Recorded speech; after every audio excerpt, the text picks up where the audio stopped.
Do you believe that a legendary creature, Bigfoot, once saved a newborn baby in the middle of a frozen forest? In the late 1980s, a 17-year-old girl named Caroline Ward was abandoned in the Bitterroot Mountains at 40 degrees here by her adoptive billionaire father, left to die with her 3-month-old baby. But in the middle of that deadly blizzard, the darkness parted, and a towering Bigfoot stepped forward, not to strike, but to shield them with its body, breathing warmth into a night meant to kill. By sunrise, a reclusive old man named Walter found the mother and child alive, with enormous footprints leading back into the trees, proof he was the only one brave enough to believe. What followed was a war of truth. A corrupt billionaire twisting the media, a wounded Bigfoot returning gifts in gratitude, a boy who witnessed compassion in a creature feared by everyone else, and a sheriff willing to risk her badge to expose the real monster.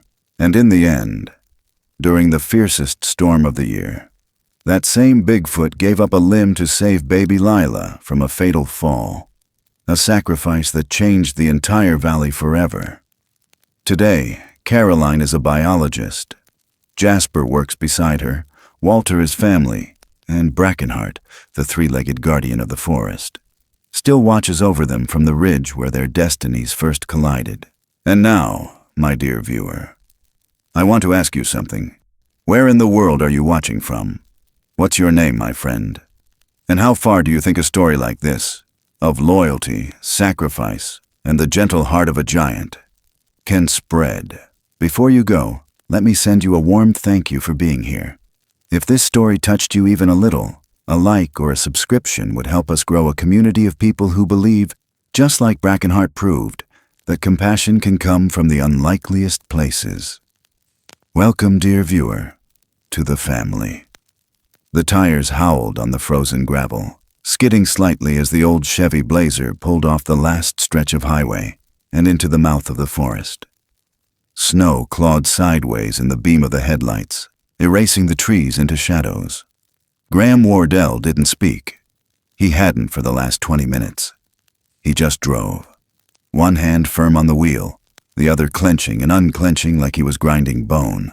17-year-old Caroline Ward sat hunched in the passenger seat, her arms wrapped tightly around the tiny bundle in her lap. Lila was barely 3 months old, wrapped in the last of the flannel blankets she could grab, before Graham ordered her into the truck. The baby had been quiet the whole ride. Too quiet.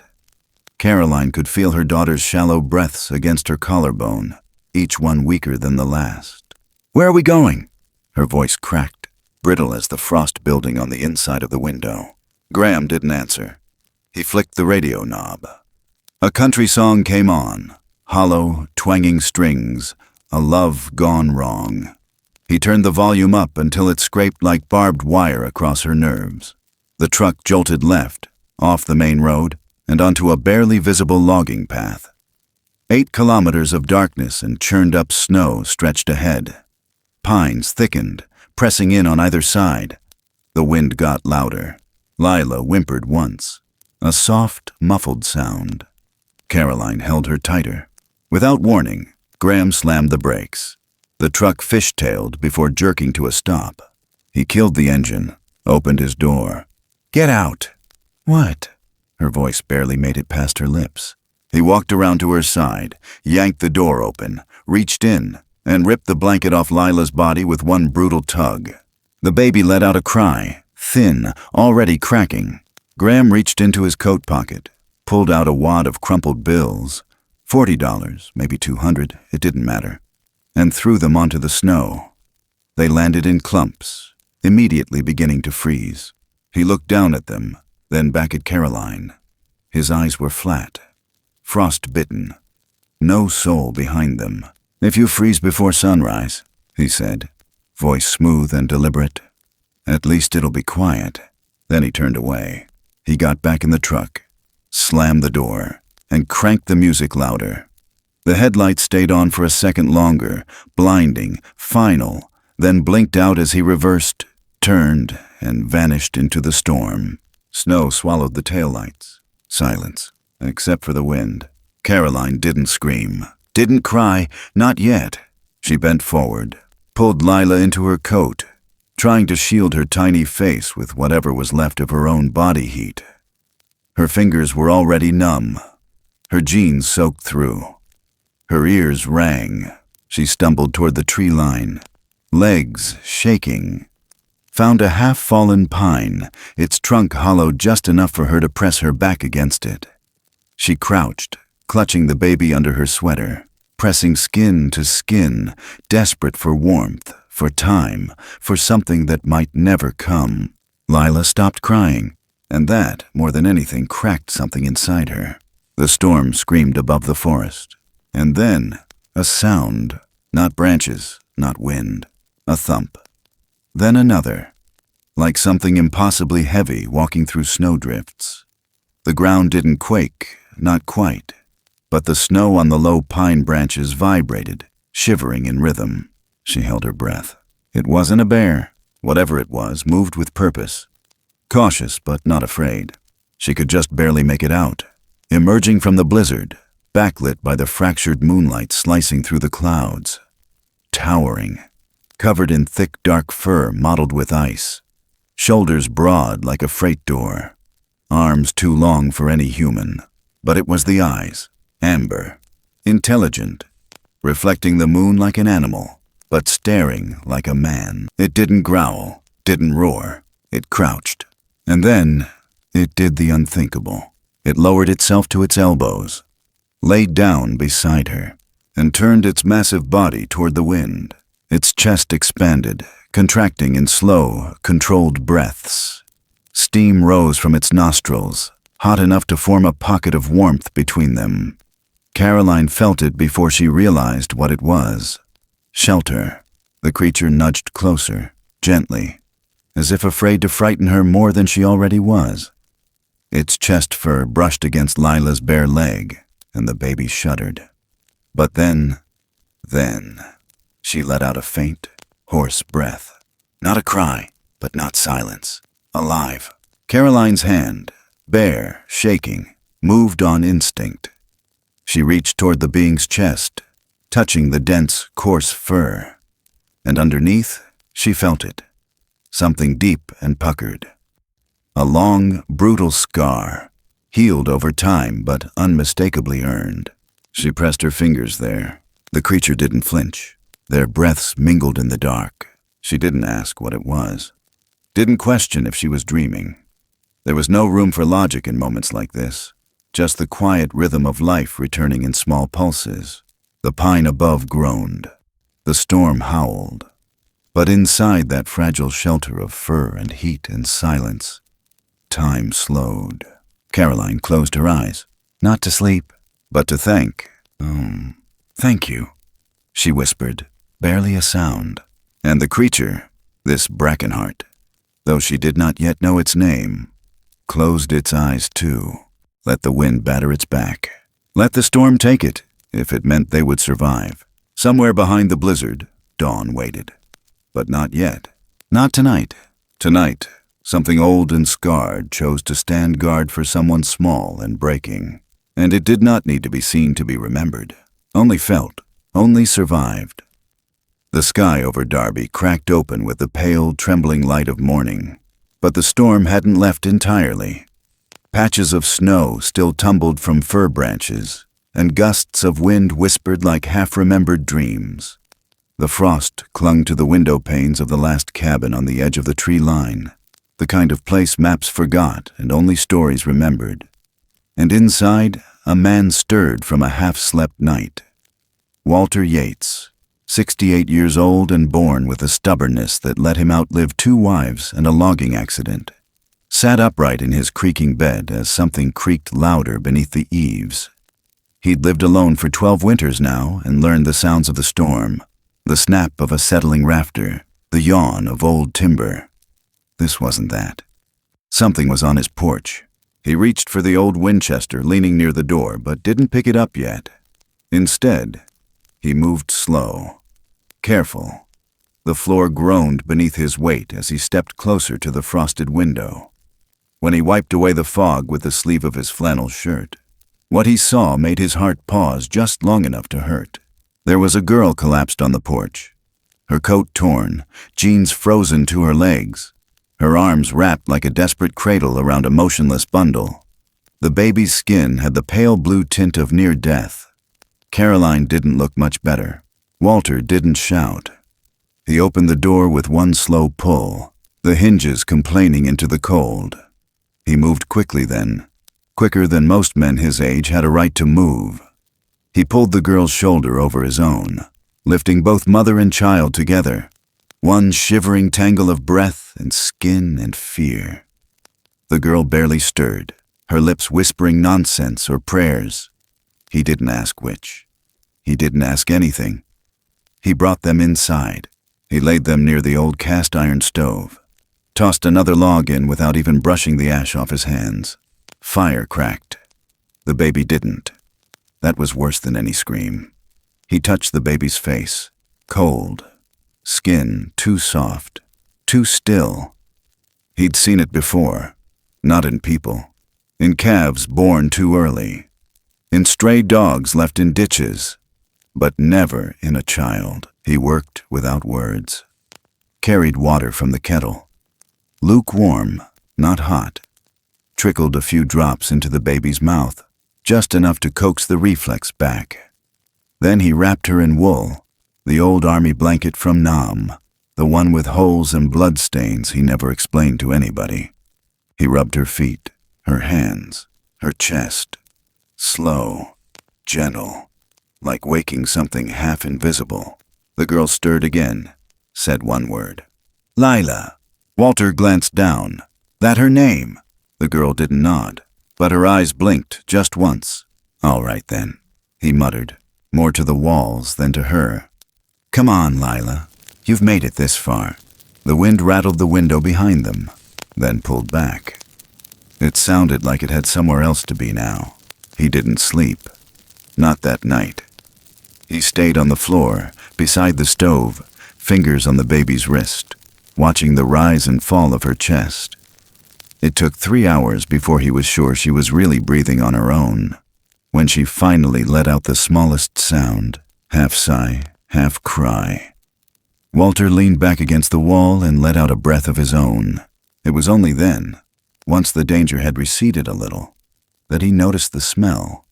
Pine, wet fur, something wild, and something else. Hairs, not just any kind. Long, coarse, brown-black fibers clung to the girl's coat and sleeves. He'd seen bear fur, moose, wolf. This was none of those. He stood and walked to the door, opened it again.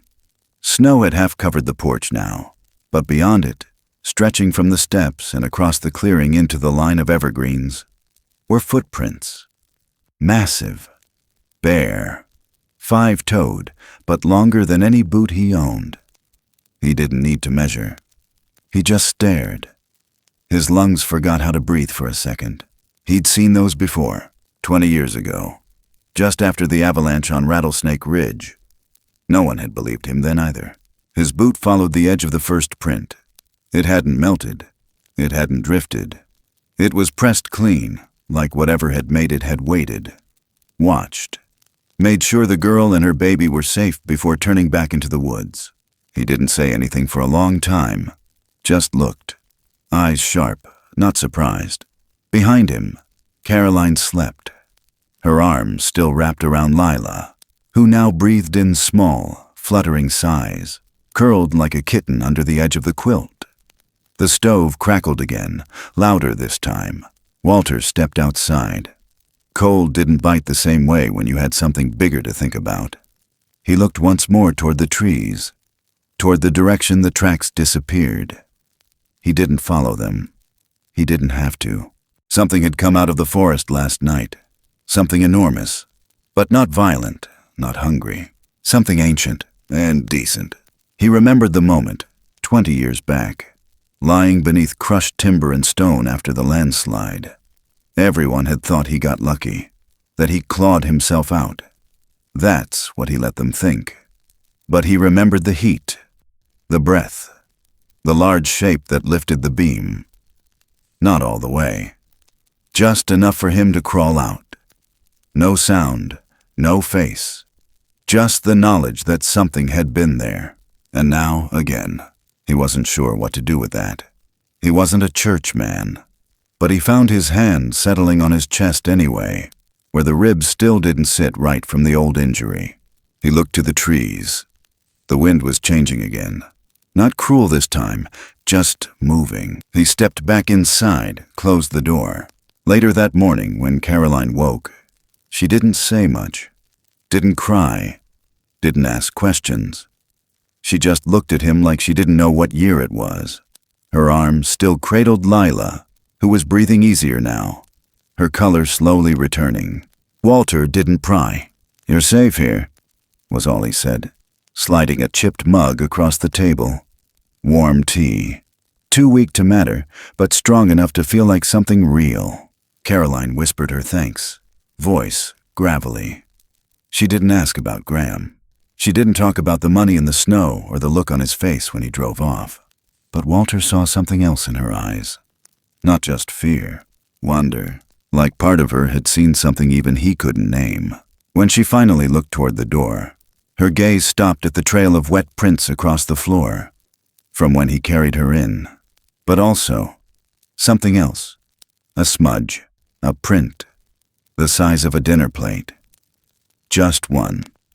Just enough. Walter followed her line of sight, said nothing, then walked to the porch again.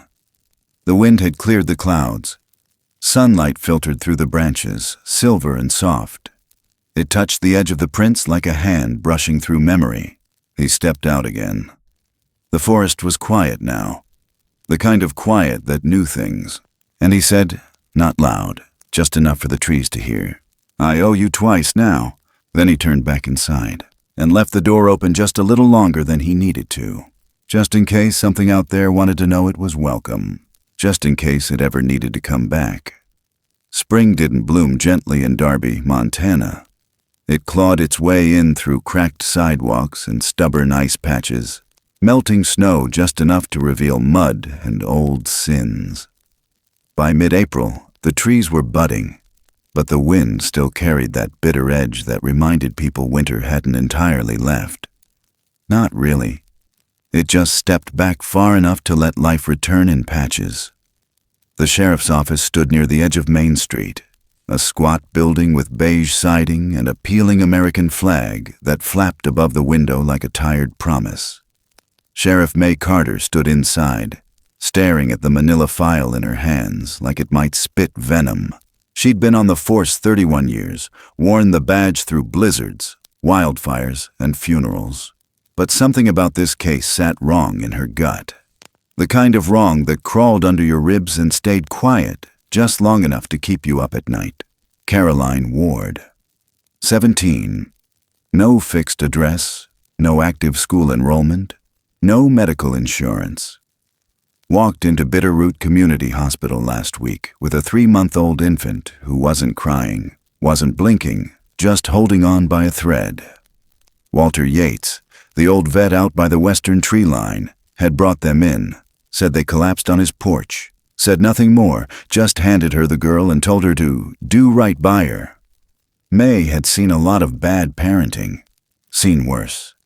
But this girl had bruises under her eyes and a steel spine. She didn't cry. She didn't plead. She answered every question straight. Her voice didn't waver, even when they told her CPS had to step in. Even when the social worker gently explained she had 72 hours to prove herself as a mother. Caroline just nodded once, like she already knew the system was a loaded coin toss. May had gone home that night and sat on the edge of her bed for 20 minutes. Staring at the framed photo of her son above the dresser. Caleb, age 12, caught in mid-laugh during a hike they never finished. He died the winter after, lost in an avalanche near the very ridge Caroline had been found near. No body, just a name carved into a pine cross. May carried his scarf in her patrol bag even now, and she remembered the story, the one she told herself but never dared tell out loud. That she hadn't been alone when she found that blood-streaked scarf lodged between 2 boulders. She remembered a shape, massive and still, just beyond the mist. Watching, then gone. She never reported it. They'd laugh. But now, that same girl in that same forest, and a baby who should have died but didn't, and Walter saying almost nothing, which was louder than shouting for a man like him. Something had protected them, something she once saw and never admitted, and the feeling clawed its way back, same as the spring. Not gentle, not explainable, but real. Back at the station, May laid the file down. Her eyes burned. The door opened behind her. Deputy Leonard. His mouth was tight, like he'd just bitten through something sour. "You need to see this," he said. She followed him without asking. In the evidence room, under the sterile hum of fluorescent lights, he handed her a report from the hospital. Genetic test results, blood typing, a standard paternity verification. Lila was, without a doubt, biologically linked to the Wardell family, specifically Graham Wardell. Caroline's adoptive father. May exhaled through her nose, long and controlled. God help us. Graham was already in the wind. Hadn't answered calls. His ranch near Rivali sat empty. His hunting license flagged. The man knew how to disappear. He'd been a war contractor in the 70s. Built a reputation as a ghost before he started playing family man. And now the child bore his blood, and Caroline bore the weight. She never once claimed to be the child's biological mother. Never claimed anything. Just held Lila with a grip that wouldn't loosen, even in sleep. By noon, the town had caught wind of the case. It was small-town Montana, after all. News didn't travel here. It seeped. Someone at the hospital spoke too loud in the break room. Someone else posted vague concern on a local forum. And by dinner, 3 men at the feed store were saying Caroline was a runaway junkie, and one of them swore he saw her lighting a cigarette outside a gas station 2 months ago. Never mind, she didn't even smoke. The smear campaign moved like wildfire. Flyers on community boards. Anonymous calls to the school board claiming she had a record in Billings. Photos doctored with red circles. Terms like mental instability, thrown around like spare change. Graham had money, had reach, had friends in the wrong kind of places. May watched it build. The way rumors did. Fast, merciless. She saw the fear in Caroline's eyes grow sharper. Not fear of losing, fear of being erased. Again. May made a choice. She called CPS and scheduled a review meeting in 72 hours. Told them to come in person, told them she'd be there. 2 days later, the hospital doctor confirmed Lila's vitals had stabilized. No signs of long-term frostbite. Remarkable recovery. No drugs in Caroline's system. No history of mental health hospitalization. Nothing except a 17-year-old girl and a child she wouldn't let out of her arms, even for 10 minutes. May took Caroline for a walk along the edge of the river near her office. Spring runoff had made the water loud, a constant hush like whispered arguments. They didn't talk much, just walked. Then May said, "I lost a child in that forest once." Caroline didn't look at her, just held Lila tighter. May continued, her voice softer. "I saw something that night. Not a bear, not a man. It let me walk out of there. It didn't have to." She paused. "You saw it too, didn't you?" Caroline didn't speak, but her shoulders trembled slightly. "That thing in the woods," May said. "It didn't just save you. It knew you were more than just another girl with a baby. It knew you mattered." They stood for a long time, watching the river tear through the snowbanks. May looked down at the baby, whose cheeks had finally pinked up again. Lila blinked once, then closed her eyes. May took a breath and said something she hadn't said in years. "I lost one child already. I won't lose another." Back in town, the whispers kept growing. But so did the other thing, the quiet resistance. People who didn't talk but left extra firewood on Walter's porch. A nurse who dropped off formula at the cabin, no questions asked. An old woman at the post office who pretended to misplace Graham's smear letter. The lines were being drawn. And somewhere deeper in the forest, long after dark, something heavy moved between trees. Not hunting, not hiding, just watching, waiting. Not done yet. The forest had ripened under summer's hand, rich and green and full of its own language. Cicadas hummed somewhere high above. A raven barked from a pine branch, then went quiet. The Bitterroot woods didn't sing for everyone, but Jasper Lane heard things most folks couldn't. Even now, crouched on a slope near the Old South Trail, he tilted his head like the wind carried words. 13. Barefoot by choice, and wiry as the saplings he slept under, Jasper moved like a boy who'd been forgotten by the world, but welcomed by the trees. He'd run away more than once. Foster homes, halfway shelters, temporary roofs that always leaked. He didn't hate people, just didn't trust them to stay. The forest didn't lie. If it rained, it poured. If it warned, you'd be smart to listen. He was following a sound now. Not footsteps, not exactly. Something heavier, slower, but not clumsy. Whatever it was moved like it understood the land. And it was hurt. He smelled it before he saw anything. Iron in the air, old and sharp. Blood. Not human, not elk. Different. He crept along the ridgeline, every step practiced. His shirt stuck to his back. Mosquitoes buzzed but left him alone. His fingers brushed bark as he moved, not touching for balance, just to let the forest know he was still part of it. Then he saw it. Below, in the hollow where sunlight slanted in like a spotlight, something massive knelt on one knee. Its back was hunched. One hand braced against a tree trunk. The other gripped its side. Blood, dark and thick, soaked through the fur at its hip and ran down into the moss. It wasn't hiding. It wasn't snarling. It was breathing, deep, controlled, like it was trying not to fall. Jasper didn't move, not out of fear, out of respect. The creature was real.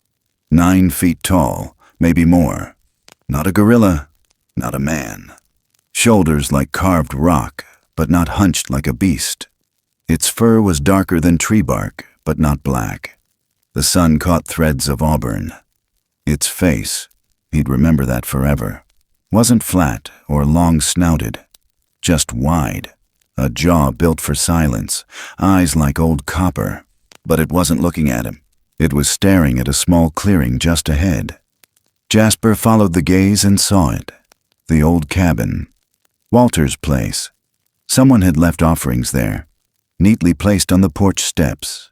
A bundle of berries wrapped in leaves, a tanned hide folded square, a piece of tree root carved or broken into something almost symbolic. Not random, not dropped, presented. And the creature, Brackenheart, though Jasper didn't know that name yet, lowered its head, just slightly, as if in ceremony, as if saying something wordless. Jasper's breath caught. He'd heard the stories, the ones about the shadow in the snow, the silent watcher. He never believed them fully, but this was reverent, like witnessing something sacred. The creature shifted suddenly, grimaced. Blood spilled faster now. It clutched its side tighter, and then it looked up, saw him. They locked eyes, and Jasper didn't run, didn't flinch. The wind paused, just for a second, and in that space, a kind of understanding passed between them. Not language, not thought, but something shared. Jasper slowly reached for the strap of his satchel, eased it off, and let it drop. A gesture of peace. The creature didn't move, just watched. Then Jasper noticed something in the brush nearby. Metal, glinting. He stepped down the slope, careful not to get too close. His eyes stayed on the ground. He didn't look at Brackenheart again. Not directly. That felt wrong. Too forward. He knelt and brushed away the leaves. A trap, steel-jawed. Fresh blood crusted along the teeth, painted red beneath the rust. He knew the kind. Illegal, brutal. Used by men who didn't care what they caught so long as it died slow. his stomach twisted. He'd seen dogs limp back into town with missing paws. This one was newer, sharper, designed to maim, to kill, and he knew who used them: Graham Wardell. Everyone in the valley knew the man was poison, but no one said it out loud. Jasper had seen him once, deep in the woods, loading a rifle and grinning like he owned the trees. That trap belonged to him. No question. He looked back up at the creature. Brackenheart's chest rose and fell slower now. Pain soaked into its posture, but it stayed kneeling. Not defensive, not afraid, protective, watching the cabin like it meant something. And that's when Jasper understood. He looked at the gifts again, the offerings, the way they were placed. This wasn't hunting, this was guarding. The realization hit like thunder, low and deep. He wasn't trying to disappear. He was trying to make sure the baby was breathing. Jasper stood, didn't speak, just nodded once, slow. The creature didn't nod back, but something eased in its stance. Jasper backed away. Not rushed, not scared, just respectful. When he got far enough, he ran. Fast, barefoot through pine needles and broken twigs. He didn't stop until the cabin was in sight again, and even then, he kept glancing behind, not in fear, but in awe. Like you do when you walk away from something holy, he burst through the door. Walter looked up from the stove. Caroline was there too, holding Lila, who was laughing for the first time in days. "I saw him," Jasper said, breathless. "He's hurt." Walter didn't ask who. Caroline's face changed. She rose, holding Lila close, like she already knew who he meant. Jasper told them about the trap, the offerings, the kneeling. Walter nodded, slow. "The old laws," he said softly. Caroline turned. "What?" He met her eyes. "There's a saying, passed down, old and mostly forgotten. The forest guards its own, without asking for anything in return. That's the code, not written, not taught, just known." Caroline sat down hard, as if something heavy had just landed in her chest. And outside, somewhere deep in the trees, blood still dripped into the soil, and something ancient stood its ground, alone, but unyielding. The wind moved again, brushing through the branches like a whisper that hadn't yet decided whether to speak or to stay quiet. Not over yet. The wind had started talking again. It came down off Hawk Ridge in rough, stuttering bursts, dragging dried pine needles across the rocks like fingernails across wood. The sky overhead was the color of old tin, flat, dull, and pressing low. Caroline felt the weight of it in her chest. The cold hadn't come yet, but the wind was a warning. And she'd learned by now that the forest always spoke first, if you were willing to listen. They moved single file. Jasper up front, his shoulders squared like he was leading something sacred. Caroline in the middle, holding Lila close in the carrier against her chest, her jacket pulled tight around both of them. Walter brought up the rear, a long walking stick in one hand and a small duffel strapped across his shoulder. It had taken some convincing to let her come, but she hadn't blinked when Jasper told her what he'd seen. Brackenheart was hurt. He'd been guarding them again, and now he was bleeding somewhere in the higher timber. And Caroline, who once would have begged to stay hidden, was the first to lace her boots and say, "Then let's go." The trail was barely that anymore. Snow had come early up here and melted fast, leaving the ground slick with wet gravel and rot. Jasper led them along a narrow ledge, one hand grazing the granite wall for balance. Caroline followed with careful steps, her breath steady but tight. Lila shifted once against her chest, let out a soft sound, not quite a cry. Caroline pressed her lips to the child's hair and kept walking. They reached the ridge at mid-afternoon. The light was strange, too gold for the time of day, filtered through clouds like a memory that didn't belong to now. Hawk Ridge stretched out in jagged waves, rock and bone and scraggly pine, the kind of place you don't end up by accident. Jasper held up a hand, stopped. Walter stepped beside him. Down below, near a cluster of fallen trees, someone had left bait, meat wrapped in butcher's paper. Not rotting, fresh, too fresh. Caroline knew instantly it wasn't meant for any deer. Her skin went cold beneath her jacket. Walter scanned the horizon. They're close. A low sound cracked the air. Not thunder. Something harder, more deliberate. Jasper dropped low behind a boulder, motioned sharply for them to do the same. Caroline followed, shielding Lila instinctively. Then voices, male, too casual for the weight of the place. Double payment if it bleeds. A second voice, slick and cold. Triple if the girl problem disappears quietly. The words hit harder than any echo. Caroline froze. Every hair on her neck lifted. They weren't here just for Brackenheart. They were here for her. She glanced at Walter, who was already slipping the safety off the old hunting rifle he'd strapped to his back.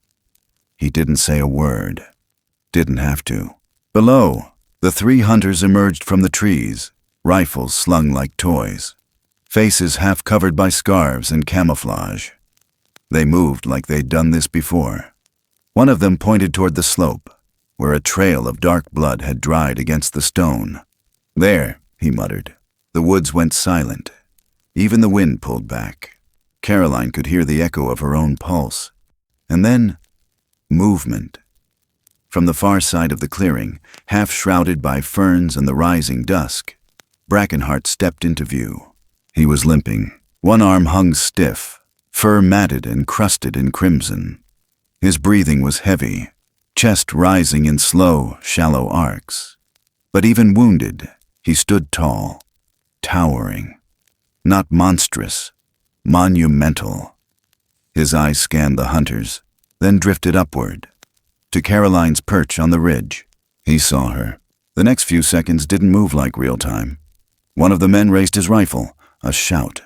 The crack of a gunshot tore the stillness open. Brackenheart moved, not away, but forward, toward them. He didn't roar. He didn't lunge. He stepped between Caroline and the bullets, his arms flung wide, not to strike, but to shield.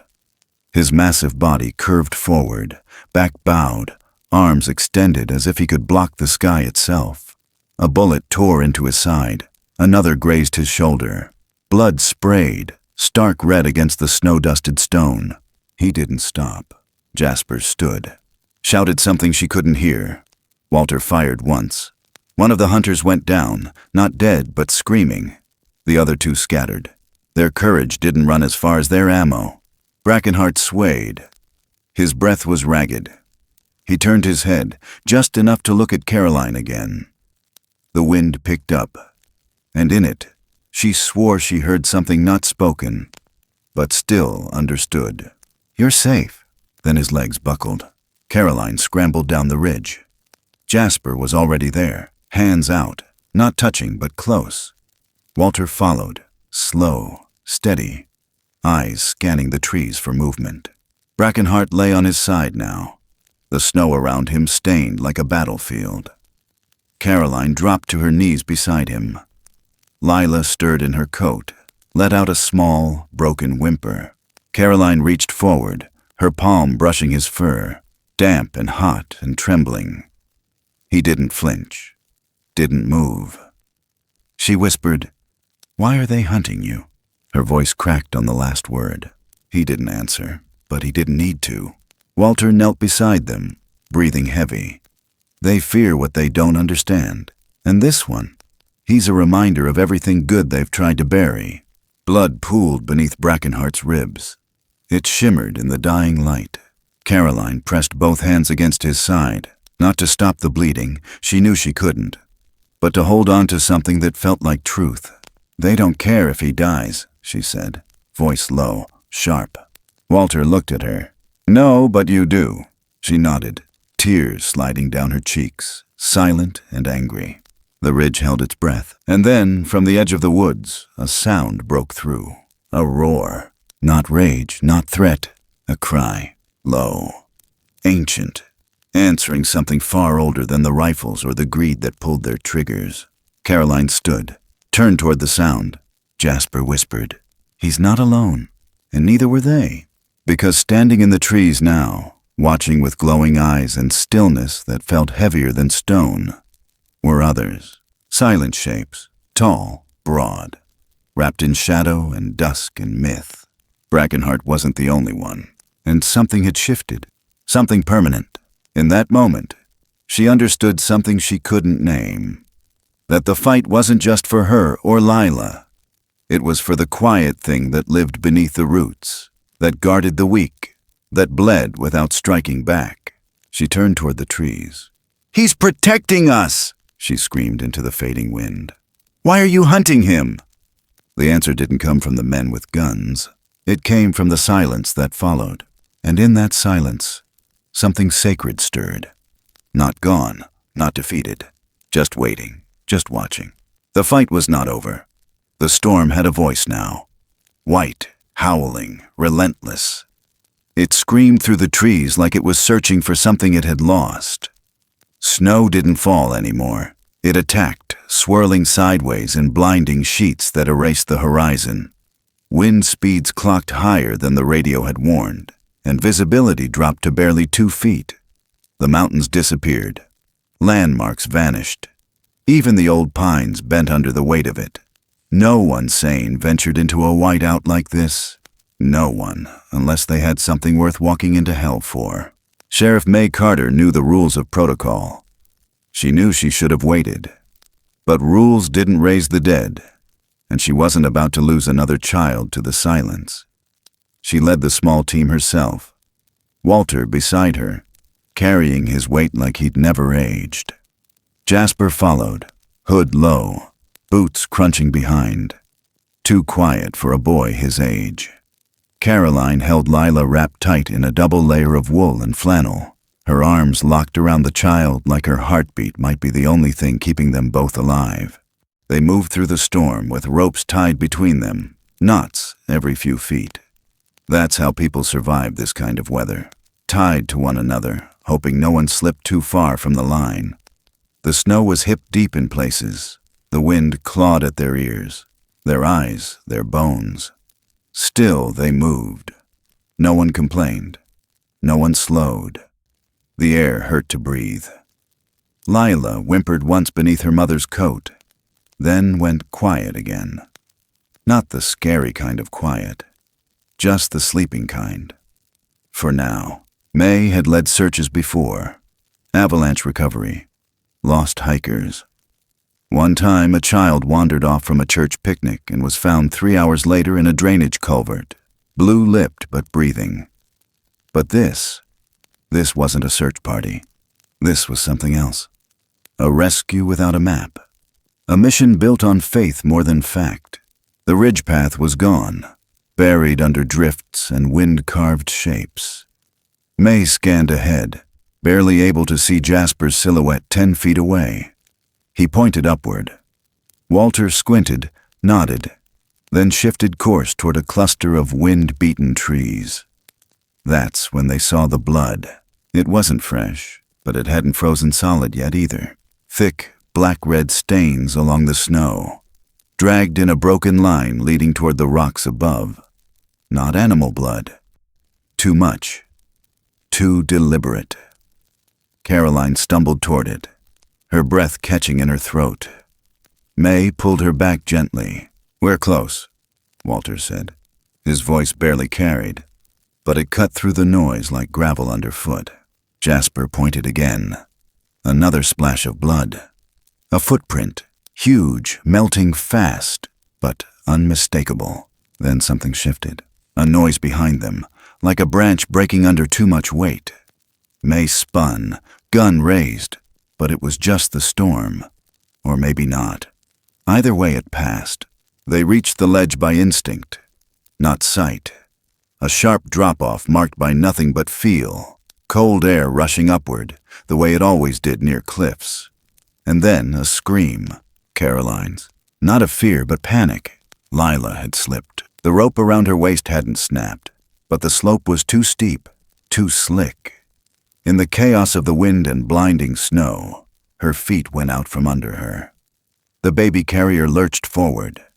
Caroline scrambled, screamed again, caught herself on a branch. But Lila's small form had rolled, sliding toward the edge. And then something moved, out of the storm, a blur of shadow and height and impossible speed. Brackenheart. He came from the white with fury in his breath and fire in his legs, even with one arm hanging limp and blood still dripping from a fresh gash at his knee. He didn't roar. He didn't make a sound. He dove, flat out, shoulder first, and caught the baby. Caroline screamed again, this time from shock, as the enormous figure skidded through the snow, clutching the child against his chest with one arm while the other dragged behind him. The slope stopped him just before the edge. His back slammed into a fallen tree. Snow burst around them. Silence. Then the child's cry. Not fear, not pain, just startled, alive. Caroline dropped to her knees, crawling toward them. May held her back again, but only for a second, then let go. Brackenheart didn't move. He still cradled Lila against his chest. But something in his eyes was fading. His breathing was uneven, rattled. Caroline reached him, pulled the baby gently from his grasp, pressing her back into the warmth of her own body. That's when she saw it. His leg, twisted, not just wounded, trapped. A steel snare still clung to his ankle, its teeth biting through fur and muscle and bone. Blood poured steadily into the snow. The creature shifted once, as if trying to stand. But the trap held. He looked at it, then at her, then back at the trap. He didn't cry out. He didn't flinch. He just braced his other foot against a rock, raised his massive leg, and slammed it down, hard, against stone. Once, twice. On the third strike, the trap cracked. The fourth shattered it. Bone, too. He screamed. Not a sound any human could imitate. A roar made of ancient agony and something deeper. Acceptance. And then he collapsed. Caroline reached for him, pressing her hands against his chest, desperate to stop the bleeding, to do something, anything. May moved in beside her. So did Walter. Jasper stood above, eyes wide, shaking. Brackenheart's chest still moved, barely. May dropped her glove, placed her hand flat against his fur, felt the slow, faltering rhythm of a heart that had already given too much. And in that moment, standing on the edge of a cliff, in the eye of a storm, surrounded by snow and blood and breath, she remembered the boy she'd lost. And she understood. The forest remembers, she whispered. It remembers who stands guard. The others didn't speak. No one had to. Brackenheart blinked once, looked at Lila, then closed his eyes. May didn't move her hand. I saw everything, she said, louder now, like she was telling the mountain itself. I won't stay quiet again. And the wind, finally, began to soften. But nothing would be quiet after this. Not anymore. The town of Darby was dressed for Christmas like a child forced into church clothes, cheerful on the surface, but stiff, uncomfortable, and pretending nothing was wrong. Strings of warm lights hung over Main Street, flickering in the wind like they were struggling to hold on. A fake pine tree stood outside the courthouse, draped in silver tinsel, but the ornaments looked tired. The garland on the windows had already started to wilt. People smiled with their mouths and kept their eyes down. And inside the courthouse, behind thick oak doors and dusted blinds, the air was colder than outside. The courtroom wasn't large. 3 rows of benches, 2 flags, a judge with deep crow's feet and a voice like gravel and old coffee. Sheriff May Carter sat in uniform near the front, her back straight, one hand resting on her thigh, close to the holster, not because she needed the weapon, but because it reminded her who she was. Walter sat beside her, a black tie around his flannel shirt like a reluctant mourner. Jasper leaned forward in the second row, elbows on knees, eyes sharp. Caroline sat alone at the defendant's table, not accused, not yet vindicated, her arms wrapped around Lila, who slept through it all. The child had learned something already about the weight of silence. On the other side, Graham Wardell wore a suit he didn't earn. Dark gray, freshly pressed, He smiled for the room, but it didn't reach his eyes. His lawyer, slick, expensive, out of town, kept his words clean and dry. He spoke about mental instability. He spoke about illegal custody. He spoke about state law and bloodlines and responsibility. He never once said the word love. And when Caroline refused to flinch under their gaze, the lawyer brought up the old lies. Claimed drug use.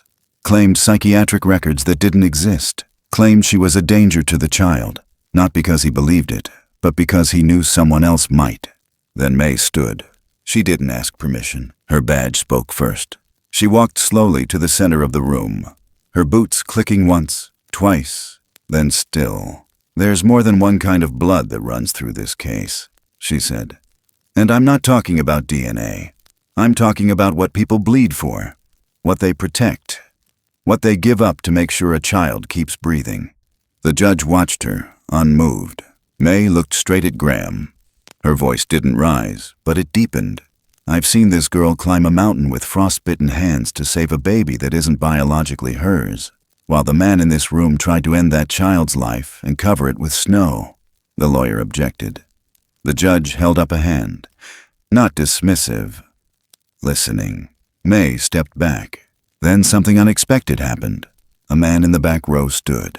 Rough jacket, boots with caked dirt. He cleared his throat. "I was hired by him." He pointed at Graham. "Said we were hunting predators. Paid double if it bled, triple if the girl disappeared quietly." Graham didn't move. The man pulled a small black book from his pocket, tossed it onto the clerk's desk. Spiral bound. The pages inside held names, amounts, notes in shorthand. One page torn, bloody at the edge. It was enough.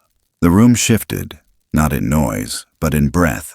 The judge asked for quiet, asked for order, then asked for the book. While the clerk opened it, another piece of paper was handed up, folded, yellowed, a will, handwritten, signed by Caroline's grandmother, sealed by a notary in Missoula, dated 3 years ago. The real one. Not the version Graham had doctored and filed under false pretenses.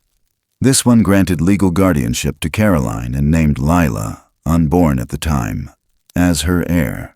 The judge read both documents in silence, then looked at Caroline.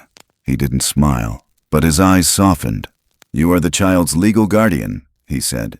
"Effective immediately. Full custody, no restrictions. Mr. Wardell, you are hereby remanded into custody for conspiracy, attempted infanticide, and obstruction of justice." The gavel came down like thunder. The sound echoed across the room and out into the square beyond. Caroline didn't cry. She just held Lila tighter and breathed out, long and steady, like someone who'd been underwater too long. Graham didn't speak as they let him out. He didn't look at anyone. Outside, the light still blinked over Main Street. The plastic Santa by the coffee shop leaned sideways in the wind. The crowd had already started to gather near the courthouse steps. They'd heard something was coming, and even the skeptics had shown up, just in case. Walter walked beside Caroline down the steps, slow, like guiding something holy. Jasper followed close.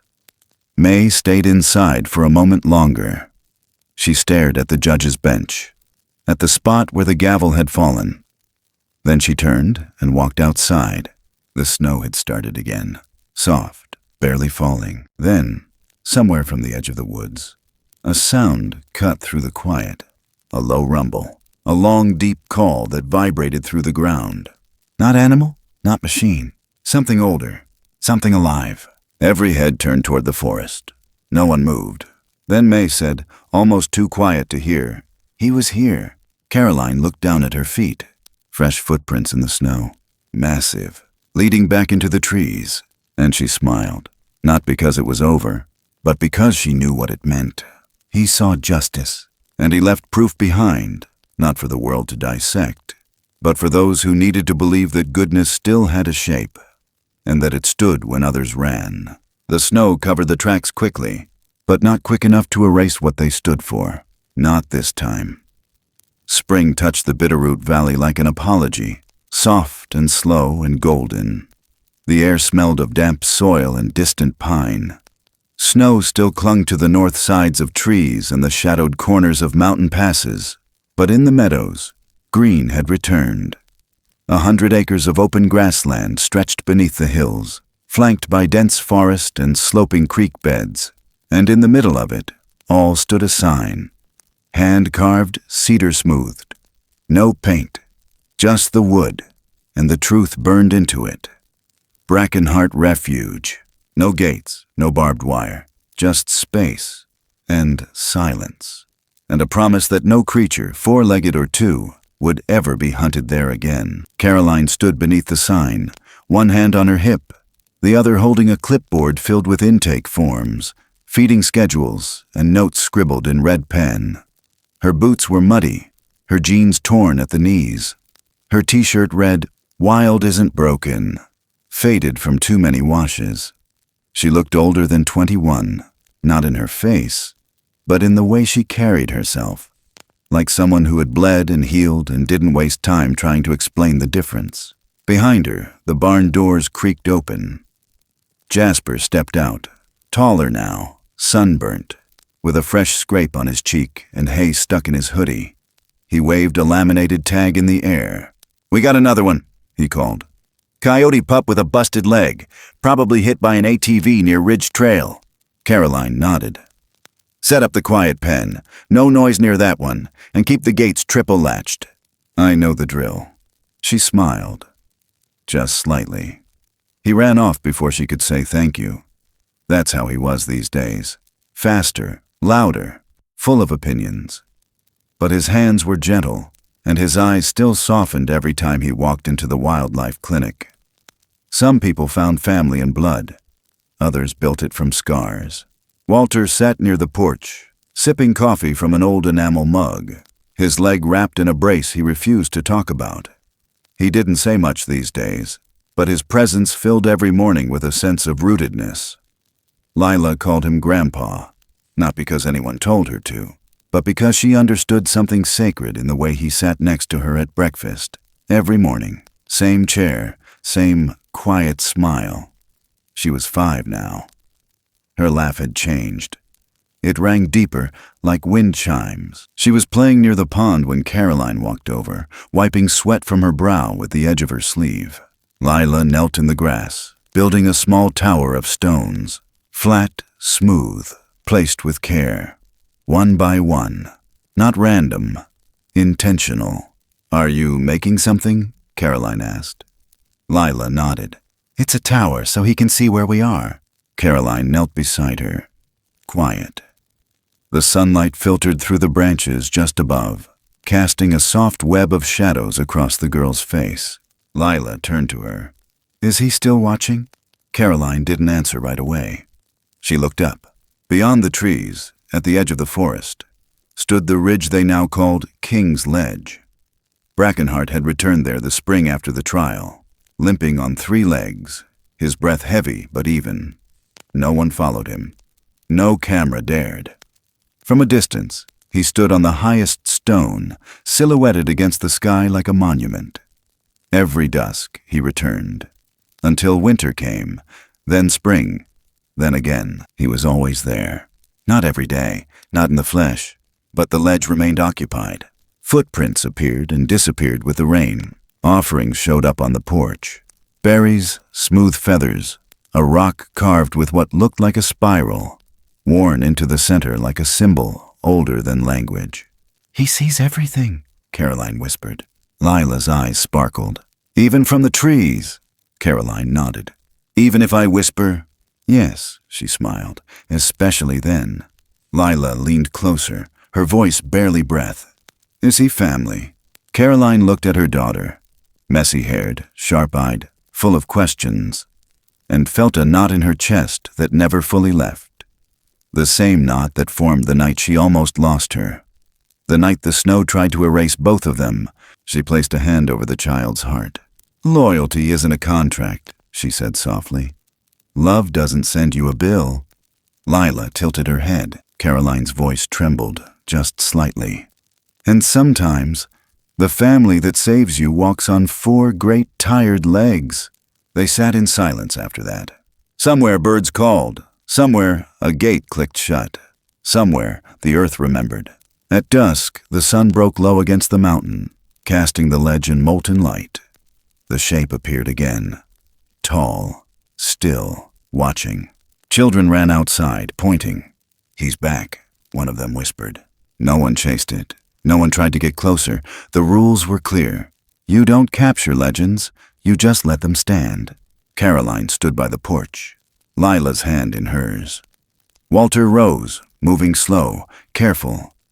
Jasper leaned against the barn, arms crossed, expression unreadable. The sun dipped lower. The figure turned slowly, like wind carving stone, then disappeared into the forest.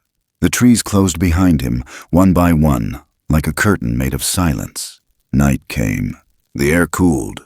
Somewhere far off, a howl echoed. Long, steady, full of memory.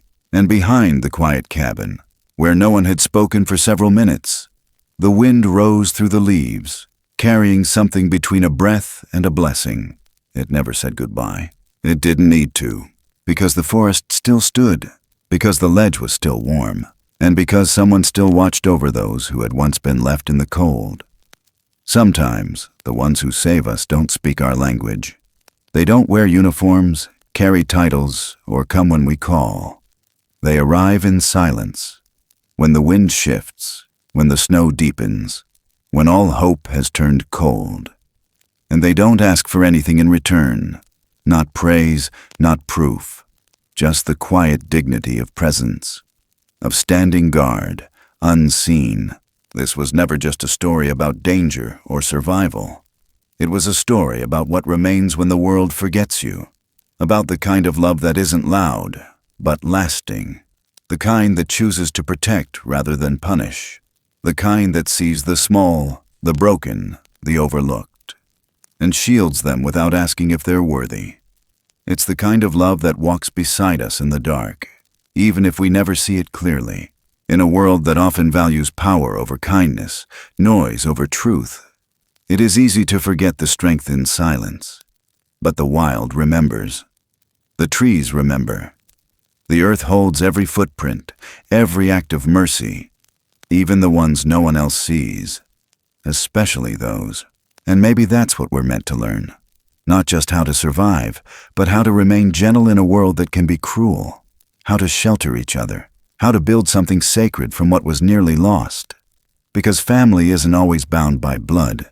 Sometimes it's built in moments of grace, in choices made at the edge of winter, in the warmth we give when we have none left. So if this story stayed with you, even just a little, if it made you feel something deep in your chest, something quiet and true, we invite you to share your thoughts in the comments. We'd love to know where you're listening from, what part of this journey moved you most, and what you believe is worth protecting in your corner of the world. Don't forget to like this video if it spoke to you, and please consider subscribing so we can continue building a community that honors kindness, courage, and the mysterious beauty of what lives just beyond the tree line. Thank you for being here, for feeling deeply, and for believing in stories that matter.